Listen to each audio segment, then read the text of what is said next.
नमस्कार, मेरा नाम हर्षवर्धन बघेल है और मैं department of watershed development and soil conservation Rajasthan में असिस्टेंट इंजीनियर के पद पर कार्यरत हूँ। एनीकट की डिज़ाइन, उसके एस्टिमेशन के बाद में उसका निर्माण किस तरीके से करते हैं, इन निर्माण के दौरान जो सावधानियाँ बरतना चाहिए वो किस तरीके से रखते हैं, उस पर हम विस्तृत चर्चा करेंगे। सबसे पहले एग्जीक्यूशन या निर्माण के लिए हम स्टेप वाइज डिस्कस करेंगे। सबसे पहले based on the construction material, Rajasthan में दो तरह के एनीकट का निर्माण किया जाता है, पीसीडी का निर्माण किया जाता है। पहला है with the help of the masonry, either brick masonry और द स्टोन मेजनरी। वैसे तो स्टोन मेजनरी का यूज़ करते हैं इसमें। और सेकंड वन है आरसीसी का यूज़ करके एनीकट का निर्माण करना है। तो ये दो तरह के एनीकट होते हैं जो राजस्थान में कंस्ट्रक्शन मटेरियल के बेस पे, which is again the availability के बेस पे दो तरह के एनीकटों का कंस्ट्रक्शन किया जाता है। ठीक है, तो पहला स्टेप है साइट क्लीनिंग का। सबसे पहले हमको साइट में जाके उसकी क्लीनिंग करना पड़ता है, क्योंकि क्लीनिंग लेआउट के लिए ज़रूरी है कि उस एनीकट की साइट को पूर्ण रूप से उसमें जो भी झाड़ियाँ है, जो भी कचरा है, पत्थर है इत्यादि उसको करना आवश्यक है। और इसकी क्लीनिंग इस तरह का होना चाहिए कि हमको हेड वॉल एक्सटेंशन से लेकर, एनीकट के हेड वॉल एक्सटेंशन से लेकर उसके दूसरे साइड बैंक के हेड वॉल एक्सटेंशन तक ये एक यूनिफॉर्म सरफेस होना चाहिए, जिससे हम इजीली उसका लेआउट दे सकें। ठीक है, देन सेकंड स्टेप है हमारी लेआउट प्रिपरेशन का, जिसमें हम उसको लेआउट देते हैं चूने की मदद से। ठीक है, तो एनीकट के लेआउट दिया जाता है। लेआउट देते समय ध्यान रहे कि एनीकट का अलाइनमेंट लाले के सेंटर लाइन से परफेक्टली परपेंडिकुलर होना आवश्यक है। ये बहुत इंपॉर्टेंट है कि अगर ये किसी भी ड्रेन का फ्लो इस साइड है तो अपने एनीकट का जो लेआउट है इसका परफेक्टली परपेंडिकुलर होना ज़रूरी है। नहीं होगा तो इसका पता है आपको, अगर थोड़ा सा भी अलाइनमेंट गड़बड़ होता है तो उसका फ्लो डिस्ट्रीब्यूशन नॉन यूनिफॉर्म हो जाता है। इस कारण से उसमें फोर्स डायग्राम और प्रेशर डिस्ट्रीब्यूशन नॉन यूनिफॉर्म होने की वजह से वो जहाँ ज़्यादा प्रेशर एग्जर्ट करेगा वहाँ से फेल हो जाएगा। ठीक है, तो इसके अलाइनमेंट बहुत इंपॉर्टेंट है। तो इस तरीके से इसका लेआउट दिया जाता है। लेआउट के लिए डायमेंशंस हमने पहले वैसे भी कैलकुलेट किए हैं। देन उसके बाद फाउंडेशन एक्सकेवेशन किया जाता है। एनीकट की फाउंडेशन की खुदाई की जाती है। फाउंडेशन को हार्ड एवं इम्परवियस लेयर तक खोदा जाता है। अनइवन टेक्सचर्ड सॉइल में स्टोन सोलिंग करना आवश्यक है, क्योंकि अगेन यहाँ पर स्टेबिलिटी चेक्स पे हमने आपको चेक किया, अपन ने बात किए थे कोहेसिव फोर्सेस के फाउंडेशन की, जो कि रजिस्टिंग फोर्सेस होता है। अगर फाउंडेशन में सॉइल परमिट नहीं करती है कि उसके कोहेजन स्टेबिलिटी प्रोवाइड कर पाएँ, तो उस केस में अपन को स्टोन सोलिंग करना आवश्यक होता है। स्टोन सोलिंग के बाद में ही उसमें सीसी करना ज़रूरी है। ठीक है, तो अनइवन टेक्सचर्ड वाली सॉइल में स्टोन सोलिंग की जरूरत पड़ती है। जिन जगहों पर सीपेज की समस्या अधिक होती है वहाँ कट ऑफ वॉल या बिलो हेड वॉल बनाना आवश्यक होता है। ये हमने पहले भी स्लाइड में डिस्कस किए थे। नहीं तो वो सीपेज के कारण, पाइपिंग के कारण भी फेल हो सकता है। फाउंडेशन में पानी का छिड़काव को 24 घंटे के लिए छोड़ दिया जाता है। ठीक है, तो फाउंडेशन खुदाई करने के बाद में उसमें पानी का छिड़काव कर देते हैं और 24 आवर के लिए इसको छोड़ देते हैं।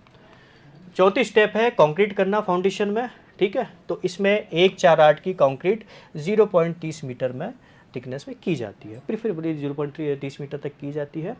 इसमें एक इम्पॉर्टेंट पॉइंट ये है कि फाउंडेशन में खोदने के बाद में उसमें प्लेट वाइब्रेटर, जो कि यूनिफॉर्म सरफेस में चलता है, उस प्लेट वाइब्रेटर का ज़रूरी है, उसका कॉम्पेक्शन करना ज़रूरी है। ठीक है, फिफ्थ स्टेप है अपने पास कि फाउंडेशन में चिनाई करना या आरसीसी करना।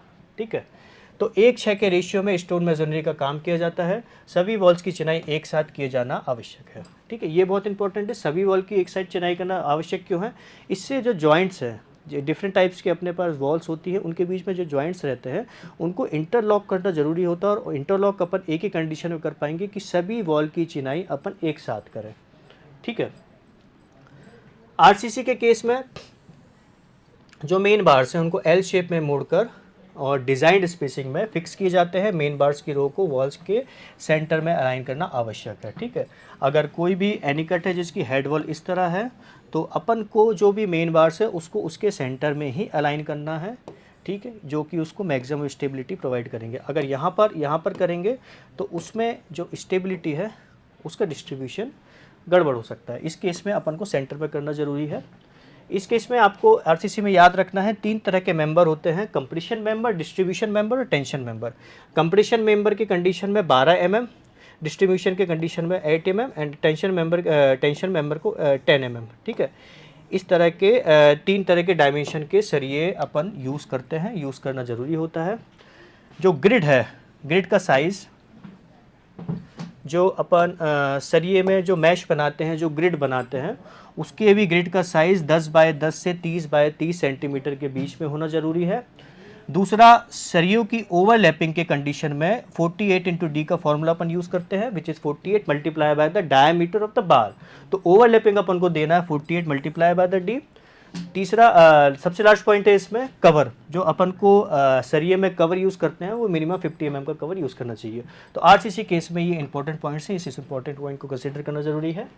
देन अपन 6th पॉइंट की बात करें सुपर स्ट्रक्चर में, तो बेड लेवल तक चिनाई पूरी करने के पश्चात डिज़ाइन के अनुसार सुपर स्ट्रक्चर की चिनाई की जाती है।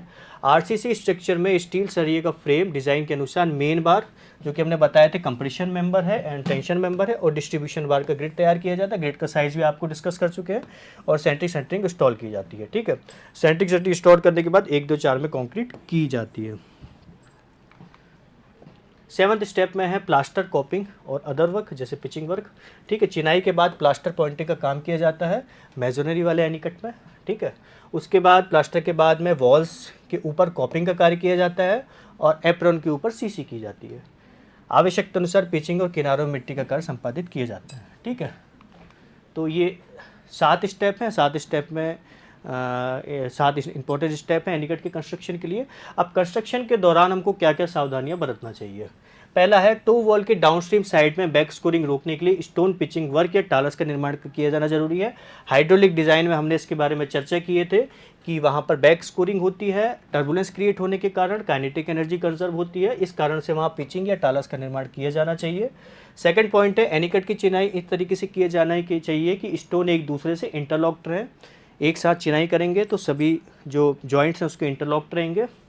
चिनाई के समय स्टोन्स के पोर स्पेस ना आए, अतः स्लरी की तरह सीमेंट बजरी का मसाला उपयुक्त होता है, जिससे मसाला पोर स्पेस को भर देता है। अगर कोई पोर स्पेस धोखे से, पहली बात तो ये है कि मेसोनरी का काम इस तरीके से होना चाहिए कि उसमें पोर स्पेस ना आए, और अगर पोर स्पेस को बचाने का एक तरीका और ये है कि थोड़ा स्लरी की तरह सीमेंट बजरी के मसाले को यूज़ करते हैं, तो इससे क्या होता है कि जो पोर स्पेस आते हैं बीच में तो वो उसको भर देता है, क्योंकि पोर स्पेस अल्टीमेटली सीपेज को ट्रिगर करता है। ठीक है, और वो फिर सीपेज और पाइपिंग फेलियर में एनीकट अपना चला जाता है। एनीकट के 4 इंच से कम सतह में प्लेट वाइब्रेटर और मोटी सतह में निडल वाइब्रेटर।